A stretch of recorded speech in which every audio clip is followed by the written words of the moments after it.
I want to echo a little bit of one of my earlier colleagues' comments in that we are very grateful for many of the decisions and policies coming out of the department, but we're also very concerned about some of this business as usual, to use his words, around oil and gas development. As was stated several times during this hearing, oil production is at an all-time high under the Biden administration, higher than even under the Trump administration.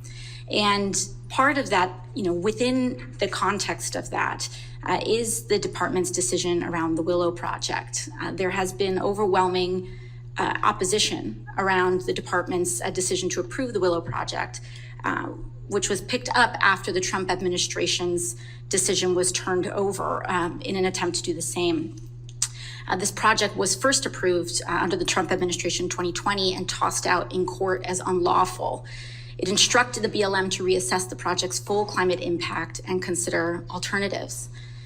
When the Biden administration then picked up Trump's failed project for a second approval attempt, it seems to have still failed to meet the court's assessment requirements. In fact, we have heard from the New Exit community leaders that have maintained that the BLM has, quote unquote, completely failed to acknowledge their attempts at consultation. And I would like to submit that a letter from them to the record. Additionally, the Alaska Wilderness League has confirmed that they were not consulted at all before the department released the environmental impact statement. But I would actually like to direct my question to Mr. Boudreau as the Deputy Secretary of the department. I am interested in the decision-making process and the contours of the decision-making process around Willow. Who within the department were some of the key stakeholders? Who are the leaders involved in making this decision?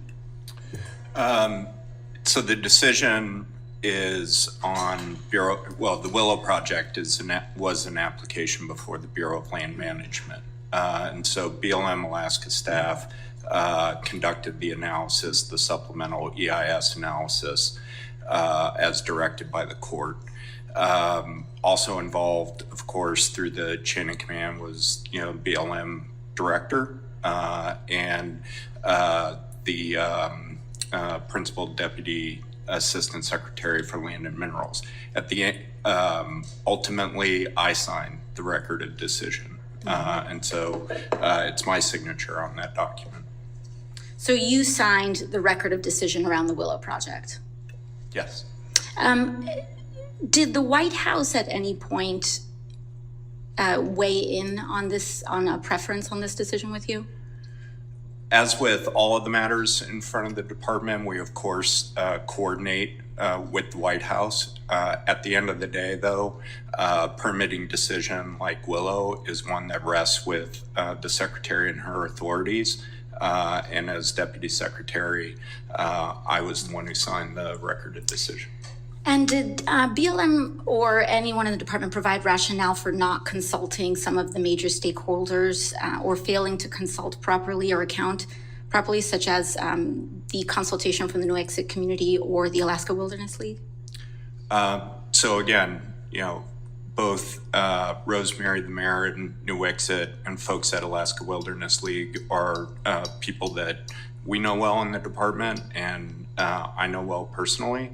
And so, I don't mean to contradict, but there has been throughout this process very close communication with New Exit as well as with all interested stakeholders. Thank you. And one last question. Given the precarious nature of the project's approval in the courts, and given your role in the decision, will the department consider holding off on approving permits to drill for Willow until the litigation is settled?